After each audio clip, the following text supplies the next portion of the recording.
श्री स्वामी समर्थ. काल एक अद्भुत घटना घडली.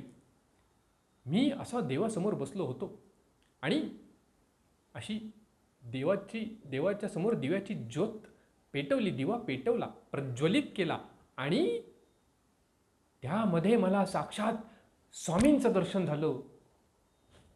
स्वामींचं साक्षात दर्शन झालं. हा बघा फोटो. मला खूप टेन्शन होतं, काय कळत नव्हतं. मी फार असं अस्ताव्यस्त झालो होतो. माझ्या हातून चहाचा कप सांडला आणि सांडलेल्या चहामध्ये मला शंकर महाराज दिसले. हा बघा फोटो, किंवा फोटो नाही, फक्त दिसले. नमस्कार. मी देवासमोर बसलो होतो. उदबत्तीच्या राखेमध्ये मला फलाने महाराज दिसले, ढिकलाने महाराज दिसले. मी किती भारी, क्या बात है.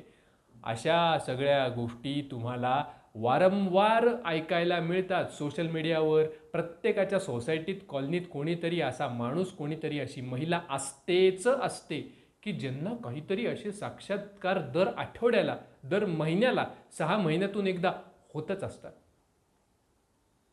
त्याच्याही पुढची पायरी एक. काही लोकांना अचानक असा साक्षात्कार होतो की माझ्या अंगात आता शंकर महाराज येतात. माझी गादी आहे शंकर महाराजांची. बघा बरं, किती नीच पद्धतीने हे लोक कामं करतात. म्हणजे असे सत्पुरुष, दिव्य पुरुष, संत, महात्मे, सिद्ध यांना सुद्धा यांनी सोडलेलं नाही. त्यांच्या नावानी बाजार लावलाय, बाजार. मला एक सांगणं आहे सगळ्यांना. अरे माझ्या भाबड्या भक्तांनो, तुमचे अनुभव कृपया तुमच्यापर्यंत ठेवा. नका सांगू कोणाला. आपल्याच शास्त्रात सांगितलंय की आपले अनुभव आपल्यापुरते ठेवले तर ते अजून वृद्धिंगत होतात. दुसऱ्याला सांगितले तर ते लयाला जातात. पुण्य कमी होईल तुमचं. सांगू नका कोणाला, तुमच्यापुरते ठेवा. उगाच ते भिंतीची खपली पडली, त्यातच मला स्वामी दिसले, देवी दिसली, महाराज दिसले, माऊली. माऊली म्हणजे ज्ञानेश्वर माऊली नाही बरं, ते दिसत नाहीत कोणाला. कोण माऊली? ते ह्यांचे कोणीतरी गुरु माऊली दिसले. ह्या गोष्टी बंद करा, करू नका. तुमच्यापुरतं ठेवा. काय होतं, तुम्ही हे असं सगळ्यांना सांगत सुटता, तुमचं तर पुण्य कमी होतंच. पण हे लोक येतात, काही तुम्हाला धरून घेऊन जातात. चला चला चला चला, कॅमेऱ्यासमोर बसा, आम्हाला तुमचे अनुभव सांगा. तुम्ही किती सत्पुरुष, किती मोठे अनुभवी, किती मोठे पोहोचलेले. मग तुम्ही त्याला तेल, तिखट, मीठ, मसाला, फोडणी काय काय लावून लावून ते सांगतात, रंगवून रंगवून सांगतात. आणि पुढच्या पिढीला असं वाटतं की हे सगळं म्हणजेच स्वामी, हे सगळं म्हणजेच शंकर महाराज, हे सगळं म्हणजेच दत्तगुरू आणि अनेक प्रकार. दुसरी गोष्ट, अंगात येणे, संचार होणे, ह्या गोष्टी सगळ्या मूर्खपणाचा बाजार आहे. स्वामी समर्थ, शंकर महाराज, दत्तगुरू का कोणाच्या अंगात येतील? काय संबंध? हे असा दावा करणारे जे कोणी लोक आहेत की माझ्या समोर या, आमच्याकडे दत्तगुरू किंवा स्वामी समर्थ किंवा शंकर महाराज किंवा अजून कोणी महाराज यांचा वारसा आहे किंवा गादी आहे किंवा ते अंगात येतात किंवा ते माझ्याशी बोलतात आणि मग मी तुम्हाला सांगतो, हे सगळं थोतांड आहे. पोट भरण्याचे धंदे आहेत, पैसे कमवण्याचे धंदे आहेत. आता हे लोक म्हणतील आम्ही तर पैसे घेत नाही, आम्ही तर फुकट सांगतो लोकांना.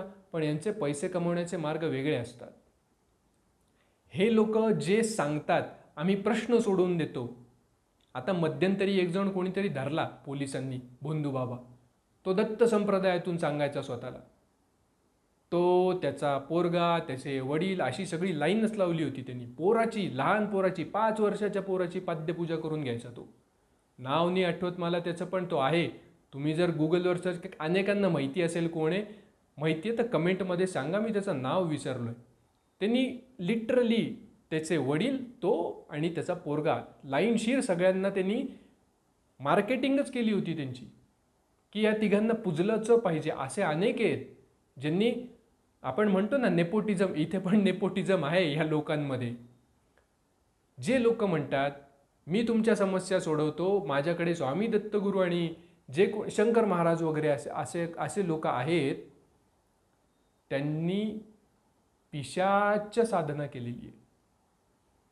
याबद्दल मी तुम्हाला नंतर सांगेल कधीतरी, मोठा विषय आहे. पण मला तुम्ही सरळ साधी सोपी गोष्ट सांगा.